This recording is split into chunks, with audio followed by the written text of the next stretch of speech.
Hey, you guys. Just Kim with a few little thoughts I wanted to share with you today. In the years I've spent coaching and mentoring and training. I hope my Wi-Fi is on okay because it gets wonky where I am. But this is one of the biggies, the biggies that I would call snags people. One of the most snaggiest things is comparison, and I want to just kind of explore that topic with you for a minute. And that is when we, of course, we know what it feels like because we've lived with comparison, the comparison issue all of our lives. Like I look back at how schools deal with comparison. I look at how our families deal with comparison. You know, we were brought up with comparison. Like they would get the kids up in front of the, stand and applaud for the A students. They'd get honor roll. They'd get mentioned. And if you missed it by a little bit, you sat there and felt sucky. Parents trying to help in their well-intentioned way would compare one child to the other, da da da da. And if that, da da da, comparison has been a part of our makeup. And it's not necessarily, I'm not calling it all bad. None of these things are, is it bad? Yes. Is it good? Yes. It's hashtag and, right?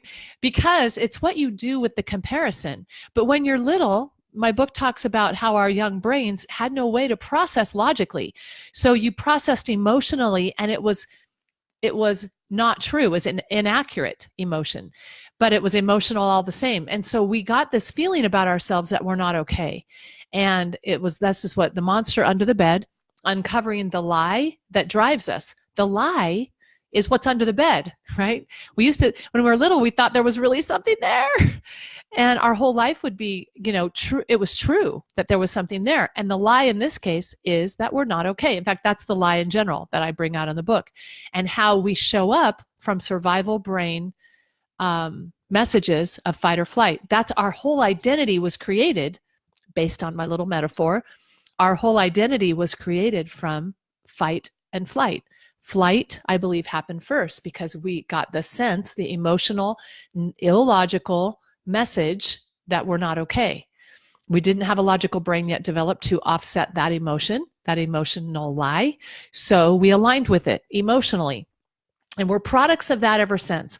And then the amygdala, the survival brain that's not connected to logic, says, no, you've got to be okay. So you better get busy prove it, prove you're okay, Come on, you got to be okay. You got to be okay. Going still from the premise that we're not. In the book, I say we can never get enough of what we never needed to begin with. So you never needed to prove you never needed evidence or proof that you were okay because you always were. You were perfect and worthy and unconditionally loved and accepted. Like you were perfect. Just think about your little child. Is there anything they could possibly do? Look at your baby, or think of your children if you can. If they're teenagers, it can get a little tough. But anyway, think of them when they were babies. They were perfect. So my point is, comparison is just one of the monster tracks I talk about in my book because it's such a powerful one. And when you're looking at others, most of the time it's with that belief, that lie that I'm not okay. And so our reticular activating, our mental bloodhounds, is what I call them in the book, they're just always ready to show you why everyone else is better than you. Now, as we're growing up, there was some positive aspects to that, in that it spurred you on to get better in certain areas. And to this day, I'm not saying comparison is always a negative thing if you're using it not as a basis for your identity and your value and your worth, but if you're just trying to get better at something and you look at somebody's, like I went golfing last week with my friend Tina, and she's a really good golfer. And I was like, but it's still funny because I still felt that old muscle memory, that emotional muscle memory kind of inside of like, oh man, I suck. Because I'm watching her and she's like relatively new at it and she's just so good. And I'm like, but then I recognized that chatter, is what I call it, for what it was. And I looked at her and I'm like, you know what? That's inspiring to me. I could get better. I could get better. You see, it's what you do with comparison. If you come from the premise that I'm going to prove that I don't suck, can't get there from there. You can't get to proving anything. Proving never, ever, ever works. Did you notice that? You can never be rich enough. if you're using it to prove something, it won't work, because you're in the wrong playground to begin with, because you can never get enough of it, because the lie was never true to begin with. Anyway, so comparison, it's interesting because social media is the granddaddy, or just TV, and a lot of times in general, is the biggest pain poker of comparison. Because how many women look at other women and go, look at how much weight she's lost. Look at how good she looks. She doesn't have any stretch marks. She looks good in a bathing suit, and I suck, and I have bad teeth, or you look at it like kids. You go, well, their kids are so much better. They must be better parents. And, they make so much more money, so they must be better. I'm not a good leader. I'm in a leadership business, right? I hear this all the time. And it's like, Kim, I can't do this because I'm not a good leader. Well, okay, but what does that mean? What does that mean? See, because it's really not the thing it's not the thing. It's not that I weigh 20 pounds more than you. That's a fact, maybe a number on a scale, which really means nothing anyway. But like, so what? So what? Okay, and what does that mean? Okay, it means I weigh 20 pounds more than you. It means you make more money than I do. It means your children are living different lives than my children, and seemingly maybe better, maybe not. You don't know. It's what the interpretation of it means to you. And so that's where you want to watch. If you go automatically down the emotional spiral and it means, see, I suck, I'm not good enough, I can't do it, I've never been able to do it. You know what? I came from a family that never could do it. All of that stuff is just chatter that's from our little young, illogically, emotionally programmed wiring. And now that you can know that, number one, I'm hoping it does give you a feeling of relief. But awareness alone is not enough, because you'll just aware yourself to death, and you'll then judge yourself for comparing. Okay, I see some people on. So when you judge yourself for comparing, that just keeps you in that whole cycle of monster energy, is what I call it. And so what do you do? Okay, what happened? Let me give you a little bit of a snippet, and it's a bigger story than just what I can say on this quick video. But what do you do when you get trapped and you get triggered with comparison? Because trigger will always show up first in any one of the monster tracks I talk about. Any negative emotion I call a trigger. What triggers that emotion? And comparison is one that does. But you can apply this to anything, any one of the negative things, any one of the triggers that show up. Number one, I would suggest you stop aligning with it.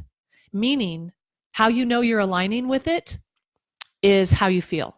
If you feel bad, like if you just want to go eat bonbons and hide in the corner, or hide under the bed, or or if you get angry, and your button gets pushed and whatever, that's the minute you notice that behavior in you, move to observer and don't stay aligned. So how you do that is you breathe. Breathing is always my number one tool. Breathe. And then ask yourself, okay, what does that mean? So what does that mean? How do I interpret that trigger? What did that person do, or what did my thought tell me that triggered that? What's the truth of it? Then question that and move to observer and say, isn't it interesting how I got so triggered about that comment, or about that picture, or about that inference that I thought happened towards me? Isn't that interesting? Separate yourself from the actual trigger as much as you can. That means you're going to try to not align with those emotions. When you feel those emotions, and your logical brain actually is going to kick in and defend why you should be mad at this point, because your logical brain was programmed by your survival brain, bottom line. So you're going to have reasons why you're justified in how you feel. You're going to have reasons why they're jerks, and why they're good and why you're not. All of this stuff's going to come up. Notice it. Move to like you're an on the street reporter, like you're going to take notes about it. Oh, wow. Then I aligned with it. And then I blamed my husband for, oh my gosh, isn't that interesting how I thought it was his fault? Isn't that interesting? Yeah, but Kim, it was his fault. Isn't that interesting how my logical brain defends it? Wow, that is, okay. As much as you can, move away from alignment to observer. Then from there, you have a hope of having now a new perspective about it, because it's really all about you. Even if someone means to rub your nose in something, doesn't mean it has to. The only reason it hurts, the only reason you get angry, the only reason you have that trigger is because you're protecting something inside yourself. Because you're worried about something, and that something goes back to what's under the bed, is that you're worried about something you're not good. It's about you not being good enough. And you think if you can just get all this done and hold it all together, okay, it's fantasy, monster track number 9. If I can just have this happen, then I'll be okay. It's a house of cards. It doesn't work. Anyway, comparison is a biggie. So watch and see how much you're kind of triggered with comparison or any of these other monster tracks. Move to observer, breathe, and this is what I'm doing in my work all the time. Like, I'm helping people move to this place, find what really, really is their course essence, which is unconditionally perfect, valuable, loved intrinsically. Like, it's there already. You don't have to do anything or prove it. You don't have to hide if you have a fault. You can show it. You can be authentic. You can be vulnerable.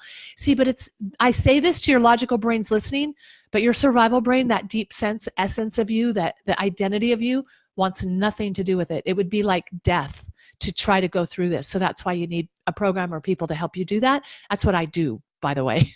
So get the book if you don't have it. Stay connected to me if you want to. I'm on YouTube. I'm here. I'm here.